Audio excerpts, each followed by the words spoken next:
Hello అందరికీ, ఎలా ఉన్నారు? బాగున్నారా? మేము చాలా బాగున్నామండి. ఇదైతే అన్నం అండి. ఇది మనకి వండుకున్నది ఎప్పుడన్నా కొంచెం మిగిలింది అనుకోండి, అది మన పిల్లలకి కురుకురలు ఏ విధంగా చేయాలో నేను ఈ వీడియోలో చూపిస్తాను. ఇది బ్రౌన్ రైస్ అండి. బ్రౌన్ రైస్ కానీ వైట్ రైస్ కానీ ఏదైనా పర్లేదు. ఇప్పుడు నేను ఎలా చూపిస్తానో మీరు అలా ట్రై చేసేయండి, సరేనా? ఇప్పుడైతే మిక్సీ పట్టేసుకుందాం. ఇప్పుడైతే ఇది మిక్సీ జార్లో ట్రాన్స్ఫర్ చేసేసుకుందాము. ఇది ఫైన్గా మిక్సీ పట్టేసి ఇప్పుడు ఇది ఎలా చేయాలో మీకు చూపించేస్తాను. బాగా మెత్తగా పేస్ట్ చేసేయాలండి దీన్ని. మిక్సీ వేసేద్దాం. ఇందులో కొంచెం వాటర్ కూడా పోసేసుకుందాం. రైస్ అయితే ఇలా మెత్తగా మిక్సీ పట్టేసి ఒక బౌల్లో వేసేసాను. ఇది బ్రౌన్ రైస్ కాబట్టి ఈ కలర్లో ఉంది. వైట్ రైస్ అయితే వైట్గా ఉండేది. ఇందులో మనం ఇప్పుడు ఒక స్పూన్ అల్లం వెల్లుల్లి పేస్ట్,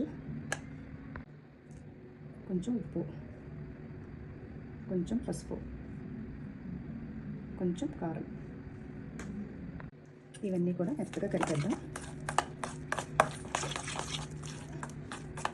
మొత్తం అన్నీ మిక్స్ అయ్యే వరకు మెత్తగా కలిపేసి ఇక్కడ మనం ఇది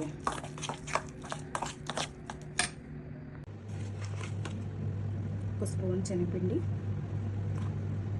ఒక స్పూన్ బియ్యం పిండి, ఇవన్నీ కలిపి బాగా మిక్స్ చేసేద్దాం.